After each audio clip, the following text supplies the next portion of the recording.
My dear students and friends, আজি মই তোমালোকৰ ক্লাস 10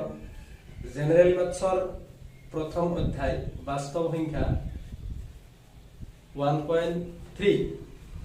অনুশীলনীলৈ যাম। 1.3 অনুশীলনীত আমি অপৰিমেয় সংখ্যালৈ পুনৰ উভতি যাম। আমি ক্লাস 9ত তোমাৰ যেটো 1 নম্বৰ চেপ্টাৰ আছিল সংখ্যা প্ৰণালী তাত কৈ আহিছিল যে অপৰিমেয় সংখ্যা হল যিবিলাক সংখ্যাক p by q আৰ্হিত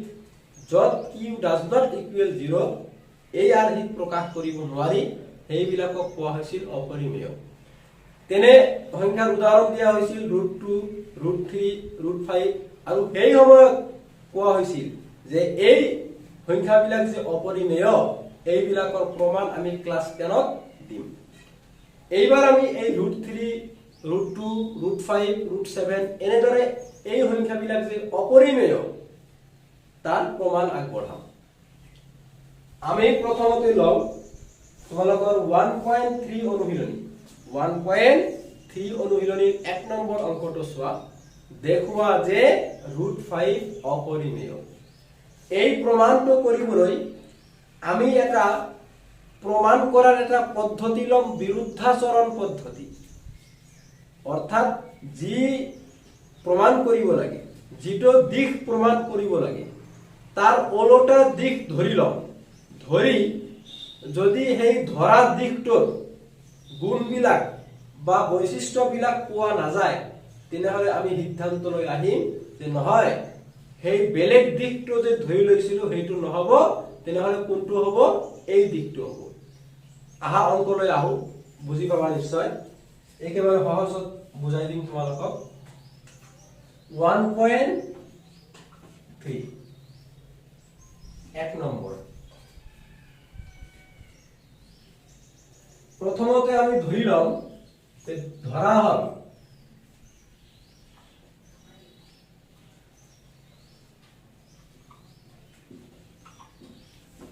√5 পৰিমেয়। চাবা আমাক প্ৰমাণ কৰিব লাগে কি √5 অপৰিমেয় বুলি। আমি এই প্ৰমাণ কৰাৰ কাৰণে অপৰিমেয়ৰ ওলোটা আমি √5 টোক পৰিমেয় বুলি ধৰি লৈছো। বিৰুদ্ধভাৱে বা সম্ভাব্য ভাৱে আমি ধৰি ললো যে √5 টো পৰিমেয়। আচ্ছা, যদি পৰিমেয় ধৰি লও, শুনিবা, যদি পৰিমেয় ধৰি লও, পৰিমেয় ধৰাৰ লগে লগে এটা কথা আহিব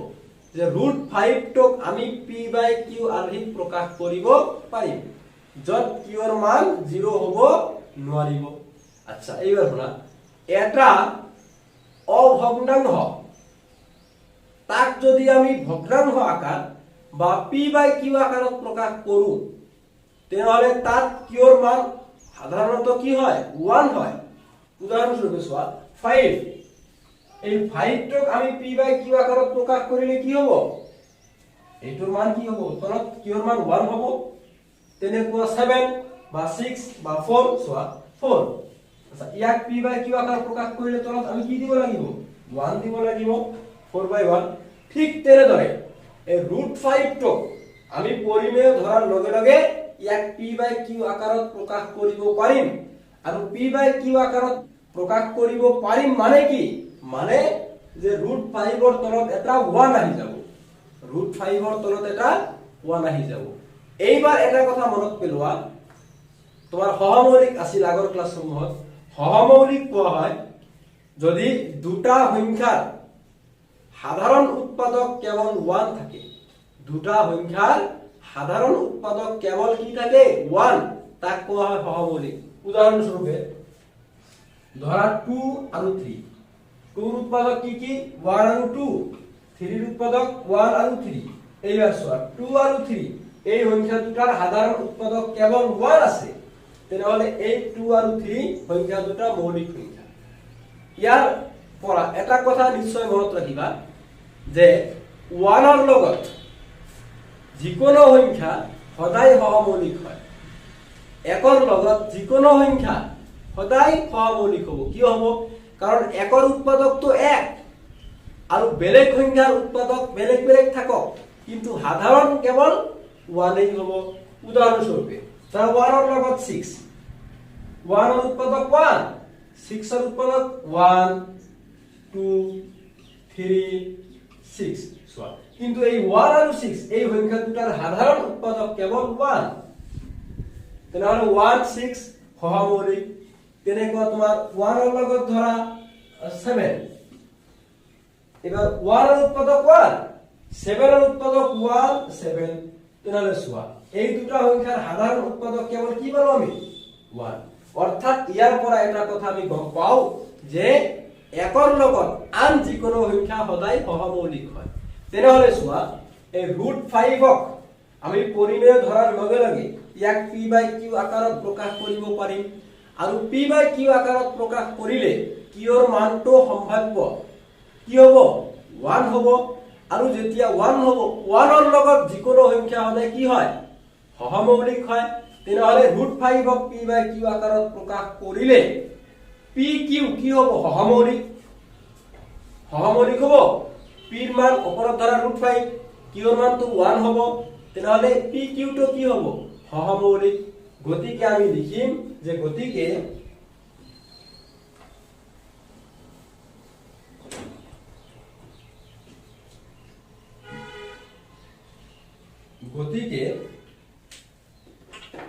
√5 সমান সমান √5 যেহেতু পৰিমেয় বুলি ধৰিছো সমান সমান আমি p/q আকাৰত প্ৰকাশ কৰিব পাৰিম ব্ৰেকেটত লিখি দিম যে pq সহমৌলিক কেনেকৈ সহমৌলিক মইতো কথাখিনি কলো আৰু q ৰ মান 0 হ'ব নোৱাৰিব q does not equal 0 সোয়া এইবাৰ that implies আমি এই সমীকৰণটোৰ উভয় পক্ষক বৰ্গ কৰি স্কয়াৰ কৰি দিম √5 স্কয়াৰ সমান সমান p/q whole square that implies √5 ক স্কয়াৰ কৰিলে কি হ'ব √5 পূৰণ √5 দুটা √5 পূৰণ √5 পূৰণ √5 তেনেহলে √25 আৰু √25 মানে কি 25 ৰ বৰ্গমূল কিমান 5 অৰ্থাৎ স্কয়াৰ উঠি যাব ডাইৰেক্ট 5 হৈ যাব সমান সমান p স্কয়াৰ বাই q স্কয়াৰ আমি স্কয়াৰ দুটাক ভাঙি দিলু এইবাৰ that implies চাই লবা আমি বজ্ৰ পূৰণ কৰিম তেনেহলে 5q স্কয়াৰ 5 ৰ তলত কি আছে 1 5 ৰ লগত q স্কয়াৰ আৰু এই 5 ৰ তলত 1 জিটো 1 ৰ লগত p স্কয়াৰ তেনেহলে কি হ'ব 5q স্কয়াৰ সমান সমান 1p স্কয়াৰ গুণ p স্কয়াৰ সোয়া এইবাৰ এটা কথা শুনা এটা উপপাদ্য আছে তোমালোকৰ কিতাপতে আছে যে কোনো এটা সংখ্যাৰ বৰ্গক যদি এটা মৌলিক সংখ্যাই ভাগ কৰে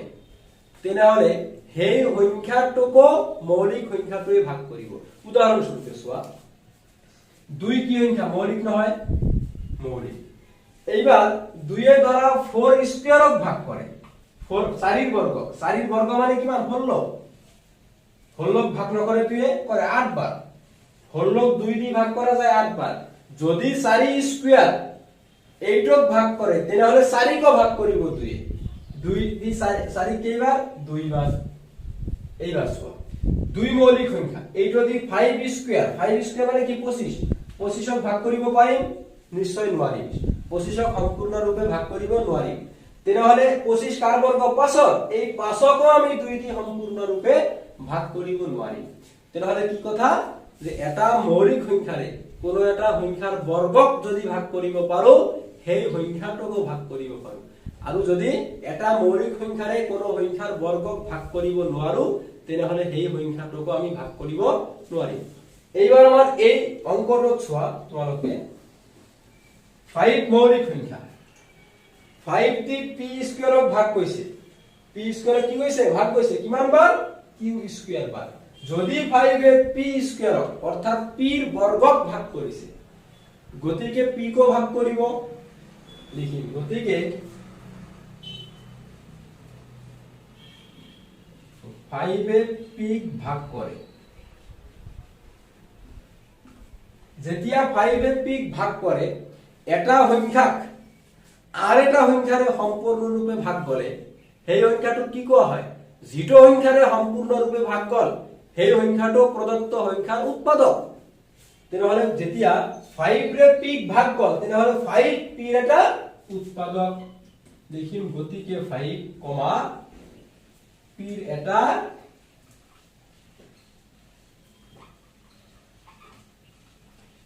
উৎপাদক চাই লবা এইবাৰ যেতিয়া 5 পিৰ এটা উৎপাদক এইবাৰ আমি লিখিব পাৰিম এটা কথা ধৰা হল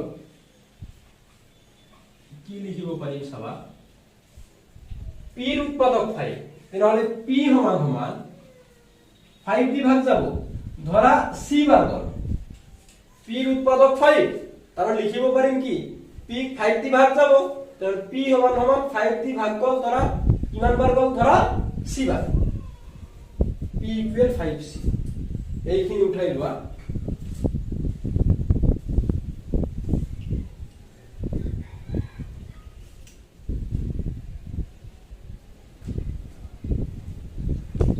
তাৰ পিছত সোয়া তোমালোকৰ ওপৰত কি আছিল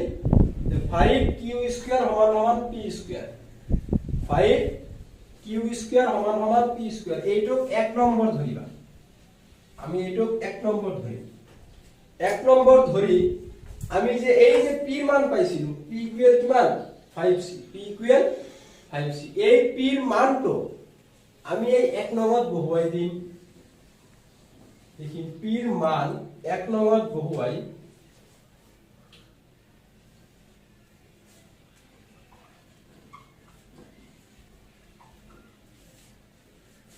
পিৰ মান 1 নম্বৰত বহুৱাই চোৱা পি পিৰ মান 5c তেনেহলে এই 5c টো আমি ক'ত বহুৱাম এই p ঠাইত তেনে কি হ'ব 5q স্কয়াৰ সমান সমান p ঠাইত কি বহুৱাম 5c এৰ p স্কয়াৰ আছে নহয় তেনেহলে স্কয়াৰ এইবাৰ that implies 5q স্কয়াৰ সমান সমান 5ক স্কয়াৰ কৰিলে 25c স্কয়াৰ তাৰ পিছত তোমালোকে চাবা যে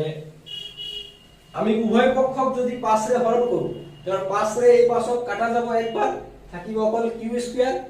তো ইবাৰে 5 দি 25ক ভাগ দিলে কিমান হ'ব 5 বাৰ যাব 5c স্কয়াৰ তেনেহলে ইয়াত থাকি গল অকল q স্কয়াৰ ইয়াত থাকি যাব 5c স্কয়াৰ এইবাৰ চোৱা আগত যিদৰে কৈছিলো এটা মৌলিক সংখ্যাই এটা সংখ্যাৰ বৰ্গক ভাগ কৰিলে সেই সংখ্যাটোক ভাগ কৰিব ইয়াত চোৱা 5 মৌলিক সংখ্যা যেহেতু 5 এ q স্কয়াৰ বা q ৰ বৰ্গক ভাগ কৰিছে কিমান বাৰ গৈছে c স্কয়াৰ বাৰ গতিকে q ক ভাগ কৰিব দেখিম গতিকে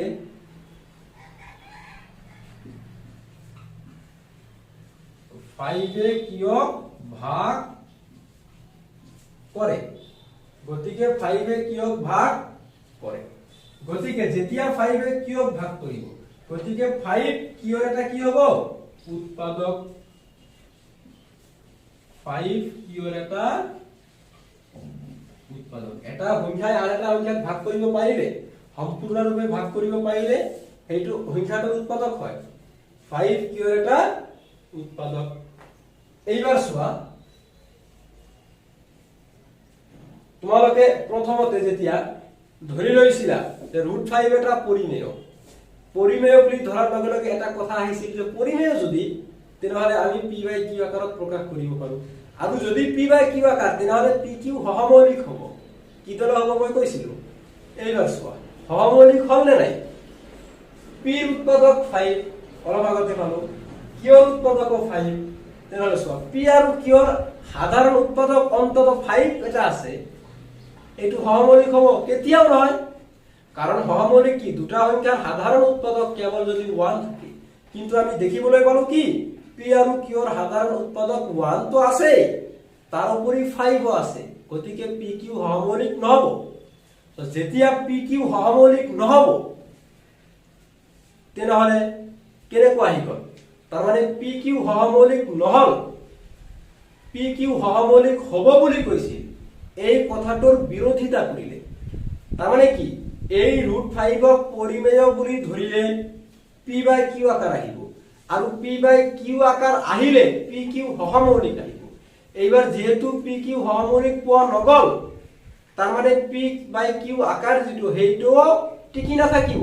হেইটো ঠিক নহব পি বাই কিউ আকাৰত লিখা নাযাব যদি পি বাই কিউ আকাৰত লিখা নাযাব তেনেহলে আমি ক'ব পাৰো যে √5 টো পৰিমেয়ও নহব অপৰিমেয় হ'ব লিখিম এইদৰে যেহেতু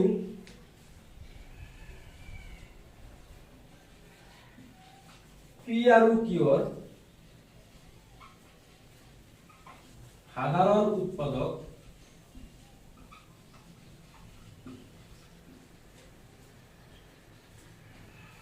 পাঁচ আছে পি আৰু কিউৰ সাধাৰণ উৎপাদক 5 আছে সাধাৰণ উৎপাদক 5 থাকিয়েই পি আৰু কিউ সহমৌলিক এই কথাটোৰ বিৰোধিতা কৰি ই ঊৰ্ধ্বগমৰ ভিতৰত ৰাখিবা পি আৰু কিউ সহমৌলিক এই কথাখিনি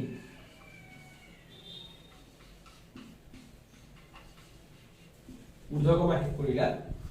ইয়াৰ বিৰোধিতা কৰে ইয়াৰ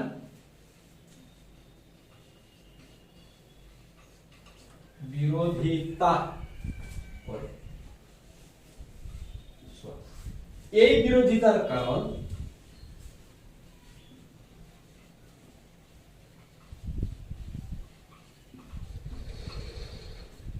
এই বিৰোধিতাৰ কাৰণ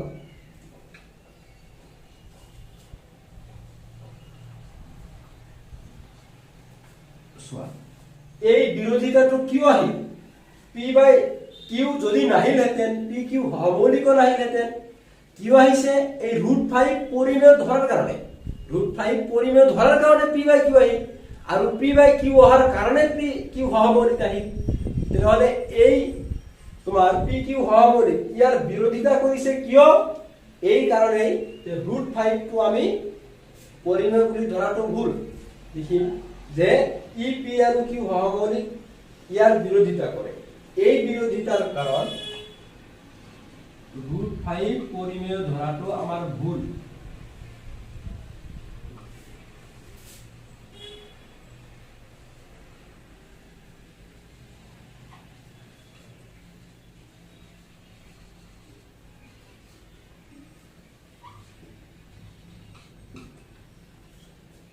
√5 পৰিমেয় ধৰাটো আমাৰ ভুল যেতিয়া √5 পৰিমেয় ধৰাটো ভুল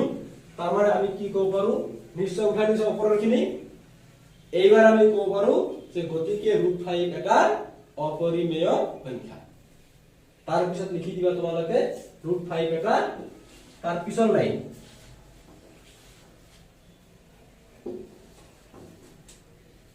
গতিকে √5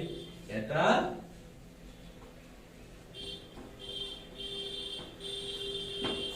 অপৰিমেয় সংখ্যা এইখিনি ইয়াৰ পিছত নেক্সট ক্লাছত আমি 1.3 বাকি অংকবিলাক আলোচনা কৰিম